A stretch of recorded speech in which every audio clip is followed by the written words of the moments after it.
Hello everyone, स्वागत है आपका। मैं हूं नवीन पिपलीवाल और वर्ग 2 की लगातार चलने वाली सीरीज़ में हम आपके लिए नेक्स्ट क्लास लेकर आए हैं। हमने लास्ट टाइम वर्ग 2 के लिए जो अभी टेट एग्ज़ाम आ रही है, टीचर एलिजिबिलिटी टेस्ट शिक्षक पात्रता परीक्षा वर्ग 2, जिसके लिए महत्वपूर्ण वीडियोस पेडागोजी के लिए लेकर आ रहे हैं, जिसमें फर्स्ट क्लास हमारी कंप्लीट हुई थी। सेकेंड क्लास आज लेने वाले हैं जो है थार्नडाइक पर बेस्ड। थार्नडाइक जो कि हमारे महत्वपूर्ण शिक्षा शास्त्री रहे हैं, इन्होंने बहुत सारी जानकारियां हमें दी हैं, इन्होंने महत्वपूर्ण सिद्धांत दिए हैं बाल विकास और पेडागोजी को लेकर। तो अगर बात करें तो थार्नडाइक जो है वो एक व्यवहारवादी शिक्षा शास्त्री के रूप में रहे हैं।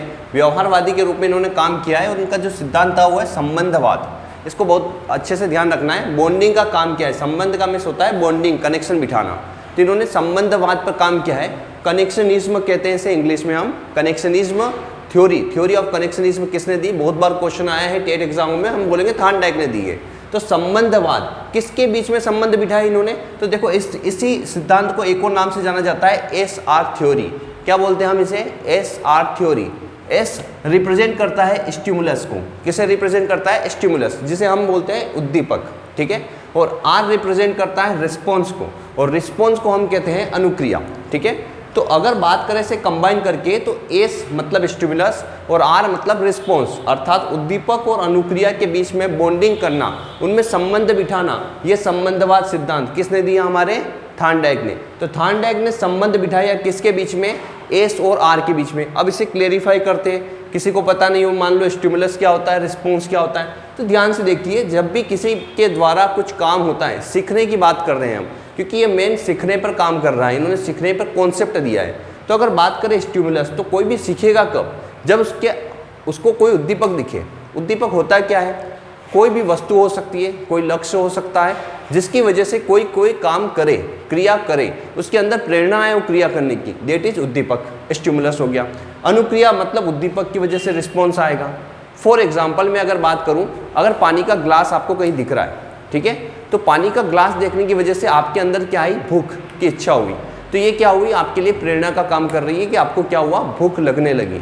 आप जाके पानी का ग्लास उठाओगे, आपने क्या किया? रिस्पॉन्स किया। तो वो जो पानी था वो आपके लिए उद्दीपक का काम कर रहा है। आपने जाकर अपनी प्यास बुझाई, पानी पिया, मतलब आपने अनुक्रिया कर ली। तो आपके सामने कोई उद्दीपक होगा, उसका कुछ रिस्पॉन्स मतलब अनुक्रिया आएगी। ये क्या हुआ? उद्दीपक के द्वारा अनुक्रिया, मतलब एसआर थ्योरी हो गई। सीखने की एसआर थ्योरी, लर्निंग की एसआर थ्योरी किसने दी? हमारे थार्नडाइक ने दी। बहुत सारे पशुओं पर एक्सपेरिमेंट किए इन्होंने। अगर हम बात करें पशुओं में तो मछली पे किया, बिल्ली पे किया, कबूतर पे किया, ढेर सारे पक्षियों पर एक्सपेरिमेंट किए। पर सबसे कॉमन जो है वो बिल्ली वाला प्रसिद्ध है, हमने पढ़ा भी उसे।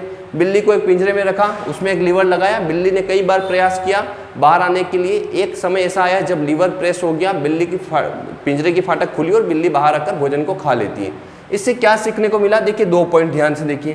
पहला पॉइंट प्रेरणा, बिल्ली के पास में प्रेरणा होनी चाहिए, वो बार बार उसमें उछल कूद करे। प्रेरणा कैसे आएगी? भूख से आएगी।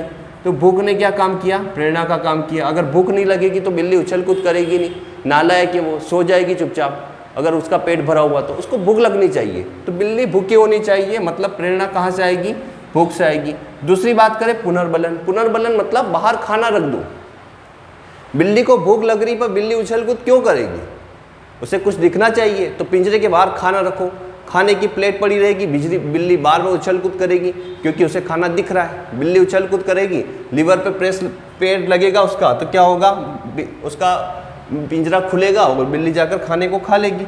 तो पुनर्बलन भी जरूरी है। तो थार्नडाइक ने कहा कि भाई 2 तत्व जरूरी है सीखने पर। एक बात करेंगे प्रेरणा की, एक बात करेंगे पुनर्बलन की। इन पर उन्होंने काम किया। अब जो महत्वपूर्ण बात है, देखिए जो हमारे थार्नडाइक भाई साहब है, उनका जो सिद्धांत है एसआर थ्योरी या संबंधवाद, इसके अन्य नाम भी एग्जाम में पूछे जाते हैं। देखिए अन्य नाम क्या है? प्रयत्न और भूल सिद्धांत। बहुत बार एग्जाम में आया है प्रयास और भूल, प्रयास और त्रुटि, प्रयत्न और भूल, मतलब प्रयास करो गलती करो, प्रयास करो गलती करो। ये किसका सिद्धांत है? थार्नडाइक का है। क्यों? बिल्ली क्या कर रही है? बार बार प्रयास कर रही है, पिंजरा नहीं खुल रहा है।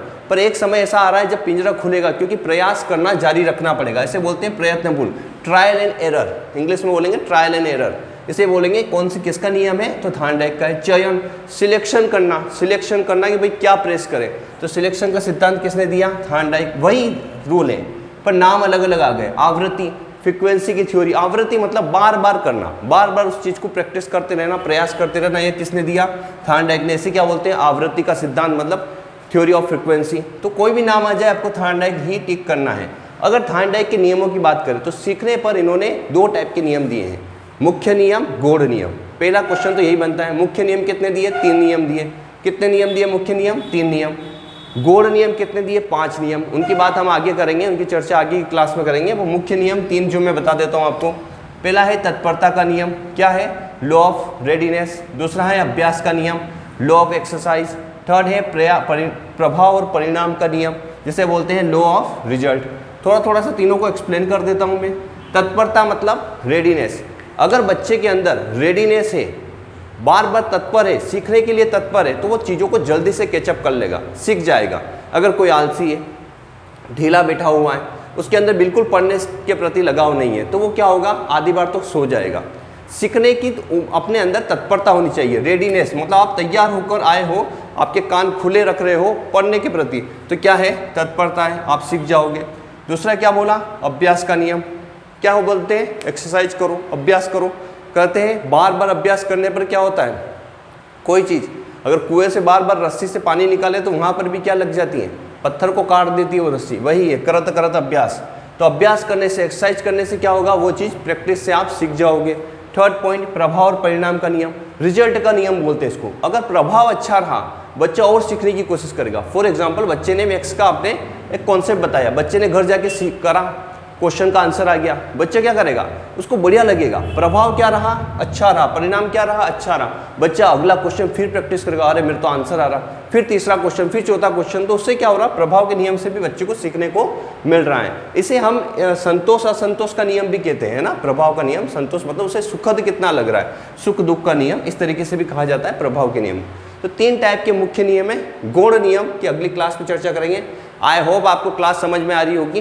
जिनकी भी टेट एग्जाम है, शिक्षक भर्ती वर्ग 2 है, अधिक से अधिक लोगों को शेयर करें, हमारे साथ जोड़िए, आप लोग भी जुड़िए। धन्यवाद।